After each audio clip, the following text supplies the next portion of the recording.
안녕하세요. 나에게 낭독 시간입니다. 오늘은 데일 카네기 지음, 강성복 옮김, 리베르 출판의 데일 카네기 자기관리론입니다. 걱정을 멈추고 새 삶을 사는 비법, 인간관계가 좌우하는 성공과 행복, 그 본질에 대한 날카로운 통찰이라는 부제가 붙은 데일 카네기 자기관리론 중에 걱정하는 습관을 없애는 방법 챕터를 낭독합니다. 위대한 과학자 파스테르의 말 중에 이런 말이 있다. 도서관과 연구실에서 발견하는 평화. 평화가 왜 그런 곳에서 발견될까? 그것은 도서관이나 연구실에 있는 사람은 대개 일에 너무 파묻힌 나머지 자신에 대한 걱정을 할 여유가 없기 때문이다. 연구원들은 거의 신경쇠약에 걸리는 일이 없다. 그들에게는 그런 사치를 부릴 여유가 없다. 왜 뭔가 바쁜 일에 매달리는 것과 같은 단순한 일이 걱정을 몰아내는 데 도움이 되는 것일까? 여기에는 심리학이 알아낸 가장 근본적인 법칙 가운데 하나라고 할 수 있는 한 가지 법칙이 있다. 그 법칙은 아무리 똑똑한 사람이라 할지라도 한순간에 한 가지 이상의 생각을 하는 것은 불가능하다는 것이다. 믿기지 않는가? 그럴 수도 있다. 그렇다면 한 가지 실험을 해보기로 하자. 자, 뒤로 편안히 누워서 눈을 감고 자유의 여신상과 여러분이 내일 아침 해야 할 일을 동시에 생각한다고 가정해보자. 실제로 한번 해보기 바란다. 아마 여러분은 두 가지를 하나씩 생각할 수는 있지만 두 가지를 한꺼번에 생각하는 것은 불가능하다는 것을 알게 되었을 것이다. 그렇지 않은가? 그렇다. 감정의 영역에서도 똑같은 일이 벌어진다. 뭔가 재미있는 일을 신나게, 재밌게 하면서 동시에 걱정으로 축 늘어져 있는 것은 불가능하다. 한쪽 감정이 다른 감정을 몰아낸다. 제1차 세계대전 당시 정신치료를 담당한 군의관들이 기적이나 다름없는 놀라운 결과를 낼 수 있었던 것은 이런 단순한 발견 덕분이었다. 끔찍한 경험으로 충격을 받은 나머지 후방으로 이송된 이른바 노이로제 병사들이 오면 군의관들은 정신없이 바쁘게 만들라는 처방을 내렸다. 이런 정신적인 충격을 받은 병사들은 한순간도 쉴 새 없이 활동을 해야 했다. 대개는 낚시나 사냥, 구기 시합, 골프, 사진 찍기, 정원 다듬기, 무도회 같은 야외 활동이었다. 그들에게는 자신들이 끔찍한 경험을 반추할 만큼 여유로운 시간이 주어지지 않았다. 작업요법이라고 하는 것은 요즘 정신병화학에서 활동을 마치 약처럼 처방할 때 사용하는 용어이다. 이건 새로운 것이 아니다. 기원전 5세기라는 그 옛날에 이미 그리스 의사들은 이런 방법을 권장하고 있었다. 벤자민 클랭플린이 활동하던 시기에 필라델피아의 퀘이커 교도들도 이 방법을 사용했다. 1774년 한 사람이 케이커교에서 운영하는 요양소를 방문했다. 그런데 그는 정신적인 문제를 안고 있는 환자들이 린네르를 짜느라 바쁜 것을 보고는 깜짝 놀라고 말았다. 그 사람은 이 불쌍한 환자들이 불행히도 착취당하고 있다고 생각했다. 이 사람에게 케이커 교도들이 환자들에게 약간의 노동을 시키면 실제로 증세가 호전되는 것을 발견했다고 설명해주고 나서야 그의 오해가 풀렸다. 노동은 신경을 안정시키는 역할을 하고 있었다. 어떤 정신과 의사든 활동, 즉 바쁘게 움직이는 것이 신경질환에 가장 잘 듣는 맛주제 가운데 하나라고 말할 것이다. 헨리 롱펠로우도 나이 어린 부인과 사별하고 이런 사실을 체험으로 깨달았다. 하루는 그의 부인이 봉인용 밀랍을 촛불에 녹이던 중 옷에 불이 옮겨 붙었다. 롱펠로우가 부인의 비명소리를 듣고 구하기 위해 달려갔지만 부인은 그 불로 인해 죽고 말았다. 한참 동안 그 끔찍한 경험에 관한 기억 때문에 너무나 괴로운 나머지 롱펠로우는 거의 미칠 지경이었다. 하지만 운이 좋게도 그에게는 돌봐주어야 할 3명의 자녀가 있었다. 애통한 마음에도 불구하고 그는 아이들의 아빠, 엄마 역할을 해냈다. 아이들을 데리고 산책을 가고 아이들에게 이야기를 들려주고 아이들과 함께 놀이를 했고 거기서 갖게 된 끈끈한 정을 아이들의 시간이라는 시를 지어 영원히 기념했다. 그는 또한 단테의 작품을 번역했다.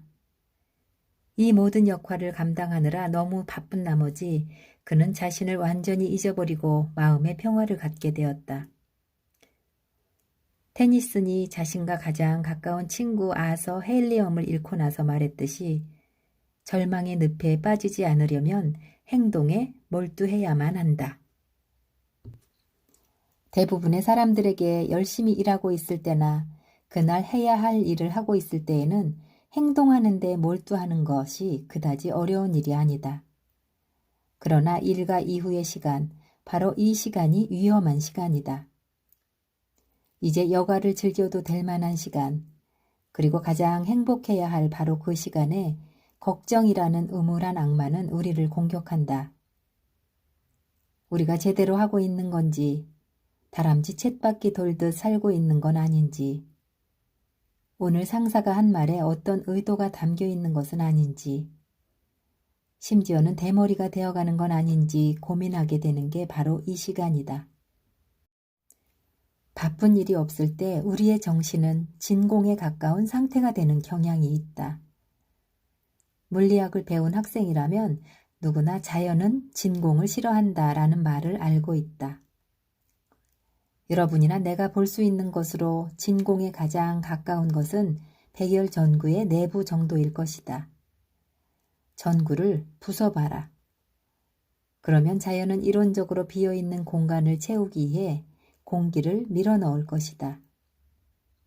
이와 마찬가지로 자연은 진공의 정신을 채우기 위해 밀려 들어온다. 무엇으로 채울까? 대개는 감정이다. 왜? 걱정이나 두려움, 증오, 질투, 부러움 등의 감정은 정글에서 나오는 듯한 원시적인 활력과 역동적인 에너지에 의해 움직이기 때문이다. 이런 감정들은 너무 격렬하기 때문에 우리의 정신으로부터 모든 평화롭고 한가로운 생각과 감정을 몰아내는 경향이 있다. 만일 여러분이나 내가 걱정을 할 때는 일이라고 하는 예전부터 사용되었던 멋진 처방을 활용할 수 있음을 기억하자.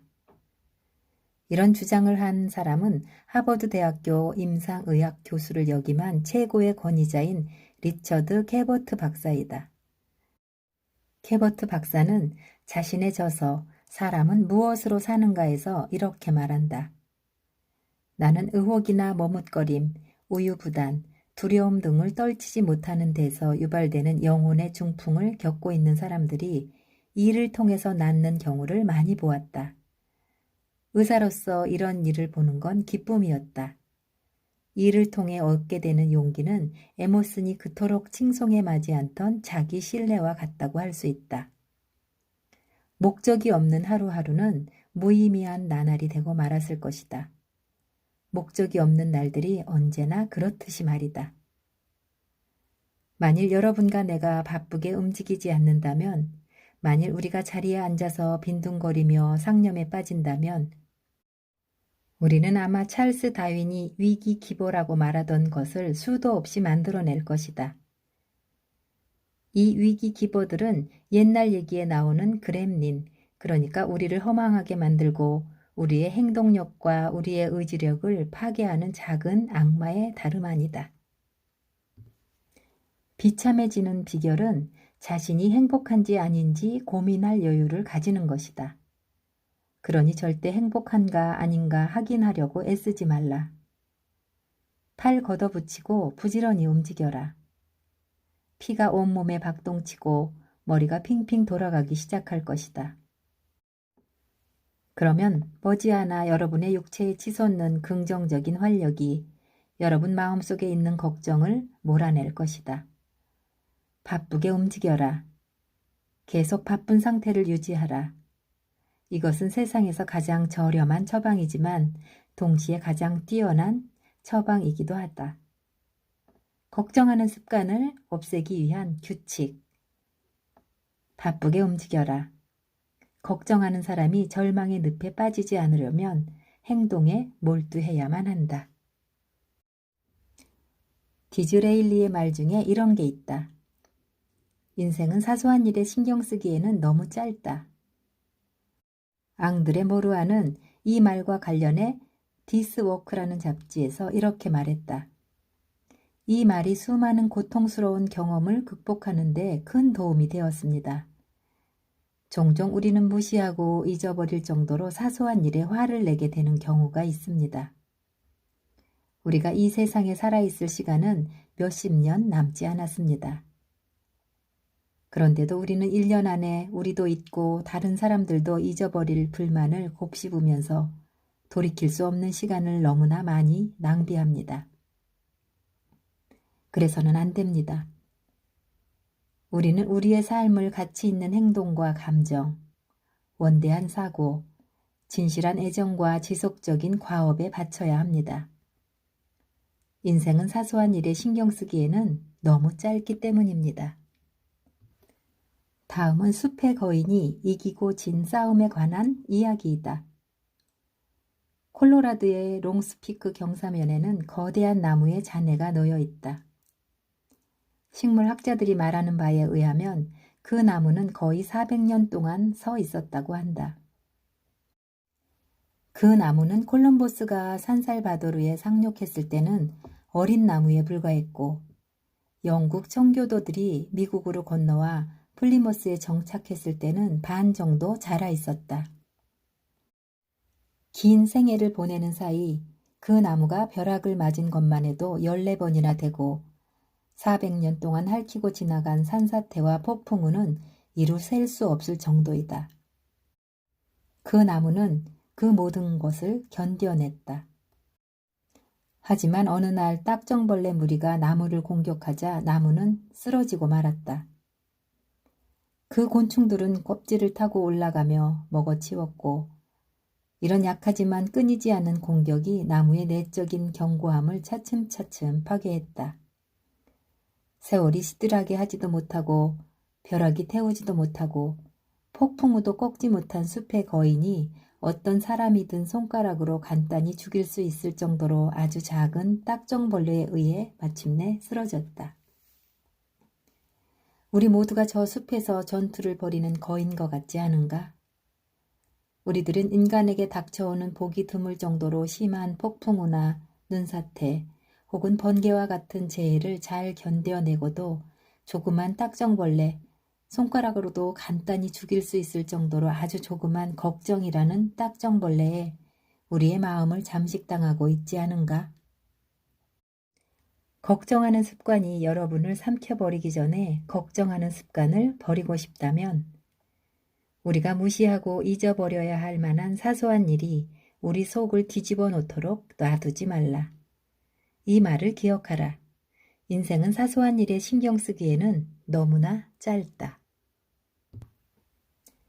오레곤주 포클랜드에 살고 있는 엘리자베스 콜리는 우리 모두가 조만간 배워야 할 것을 배웠다. 즉 피할 수 없는 것을 받아들이고 협력하라는 것이다. 이미 그러하니 그러지 않을 수가 없다. 이것은 깨닫기 쉬운 교훈이 아니다. 권자에 앉은 왕들이라 하더라도 이 교훈을 잊지 않기 위해서는 수시로 다시 익혀야만 한다. 조지 5세는 다음 구절을 액자로 만들어 버킹엄 궁전에 있는 자신의 서재 벽에 걸어두었다. 달을 따달라고 울지도 않고 쏟아진 우유가 아까워서 울지도 않게 가르쳐 주소서. 쇼펜하우어는 같은 생각을 이런 식으로 표현했다. 인생이란 항해를 떠나는 데 있어 가장 중요한 준비는 어떤 어려움이든 감수하겠다는 마음가짐이다. 분명한 건 단지 환경 그 자체가 아니라 우리를 행복하게 하거나 불행하게 하지는 않는다는 것이다. 우리의 감정을 결정하는 것은 환경에 반응하는 우리의 태도이다. 예수는 하늘나라가 너희들 안에 있다고 말했다. 지옥이 있는 곳도 마찬가지로 그곳이다. 해야만 한다고 생각한다면 우리는 누구든지 재난과 불행을 견뎌내고 승리를 거둘 수 있다. 할 수 있다는 생각이 들지 않을 수도 있다. 하지만 우리에게는 우리가 사용하기만 하면 우리를 끝까지 지켜줄 놀라울 정도로 강한 내적 자원이 있다. 우리는 우리가 생각하는 것보다 더 강하다. 전국적인 체인망을 갖고 있는 페니 스토어의 설립자인 페니는 내게 이렇게 말했다. 내 재산을 다 잃는다고 해도 난 걱정하지 않을 겁니다. 왜냐하면 걱정을 해도 얻을 게 없다는 것을 알고 있기 때문이지요. 나는 내가 할 수 있을 만한 것을 최선을 다해서 하고 결과는 신의 뜻에 맡깁니다. 헨리 포드도 거의 이와 유사한 이야기를 했다. 내가 일을 조종하지 못할 때는 일이 저절로 굴러가게 놔둡니다. 클라이슬러 사장인 텔러에게 걱정이 생길 때 어떻게 하냐고 물었더니 그는 이렇게 대답했다. 힘든 상황에 처했을 때 내가 할 수 있는 일이 있으면 나는 그냥 그 일을 합니다. 할 수 없으면 그냥 잊어버리고 맙니다. 나는 절대 미래의 일을 걱정하지 않습니다. 이 세상 사람 중에 미래에 일어날 일을 예측할 수 있는 사람은 하나도 없다는 걸 알고 있기 때문입니다. 미래에 영향을 미치는 요인은 너무나 많습니다. 그런 요인이 어떻게 발생하는지를 알거나 혹은 이해할 수 있는 사람은 없습니다. 그러니 걱정을 할 이유가 어디 있나요? 이렇게 담담한 텔러에게 당신은 철학자요? 하고 얘기한다면 그는 당황할 것이다. 그는 다만 뛰어난 사업가일 뿐이니까 말이다. 하지만 그가 갖고 있는 생각은 우연히도 에픽테로스가 19세기 전 로마에서 가르치던 철학과 일치한다. 에픽테로스는 로마인들에게 이렇게 가르쳤다. 행복에 이르는 길은 단 하나 있으니 그것은 우리의 의지력을 넘어서는 일에 대해 걱정하지 않는 것이다. LG 맥코믹은 리더스 다이제스트에 쓴 글에서 이렇게 말했다. 어쩔 수 없는 것과 싸우는 것을 그만둘 때 비로소 더 풍요로운 삶을 살 수 있는 에너지가 해방됩니다. 어쩔 수 없는 것과 싸우면서도 동시에 새로운 삶을 창조해 나갈 수 있을 정도로 감정과 활력이 넘치는 사람은 없다. 어느 쪽이든 하나를 선택해야 한다. 여러분은 어찌할 수 없는 인생의 짓눈깨비 속에서 휘어질 수도 있고 아니면 뻣뻣이 버티다 부러질 수도 있다. 나는 미주리에 있는 내 소유의 농장에서도 이런 일을 보았다. 나는 그 농장에 나무를 수십 그루 심었다. 처음에 그 나무들은 놀라울 정도로 빠르게 자라났다. 그러다 짓눈깨비가 내려서 나뭇가지마다 얼음이 두껍게 덮였다. 무게에 눌려 우아하게 휘어지는 대신에 그 나무들은 당당히 버티더니 결국은 무게를 버티지 못하고 꺾어지거나 찢어지고 말았다. 나는 그 나무들을 베어내야 했다. 그 나무들은 북부에 있는 숲들이 가진 지혜를 깨닫지 못했다. 나는 캐나다에 있는 상록 침엽수림을 엄청나게 많이 돌아다녔지만 짓눈깨비나 얼음으로 부러진 전나무나 소나무는 한 번도 본 적이 없다. 그곳의 상록수들은 구부러지는 법, 가지를 휘는 법, 어쩔 수 없는 것과 협력하는 법을 안다. 유술 시범들은 수련생들에게 버드나무처럼 휘어져라, 참나무처럼 버티지 말라고 가르친다. 여러분은 여러분의 자동차 타이어가 길 위에서 그렇게 많은 충격을 견디는 이유가 무엇이라고 생각하는가? 처음에 타이어 제조업자들은 길바닥에서 오는 충격에 저항하는 타이어를 만들려고 했다. 그 타이어는 곧 갈기갈기 찢어지고 말았다. 그리고 나자 그들은 길에서 오는 충격을 흡수하는 타이어를 만들었다. 그 타이어는 견뎌냈다. 인생의 울퉁불퉁한 역경에서 오는 충격과 흔들림을 흡수하는 법을 배워야 우리는 더 오래 견디고 더 편안한 여행을 즐길 수 있다. 여러분이나 내가 인생의 충격을 흡수하는 게 아니라 저항한다면 어떻게 될까? 버드나무처럼 휘어지기를 거부하고 참나무처럼 버티려고만 한다면 어떤 일이 일어날까? 대답은 쉽게 나온다. 우리는 수많은 내적 갈등을 일으키게 될 것이다. 우리는 걱정하고 긴장하고 압박에 시달리고 노이로제에 걸릴 것이다. 이보다 더 나아가서 험한 현실을 거부하고 자신이 만든 몽상의 세계로 도피하는 순간 우리는 정신 이상에 걸리게 되는 것이다. 십자가에 못 박힌 예수의 죽음 외에 역사상 가장 유명한 죽음이 소크라테스의 죽음이다.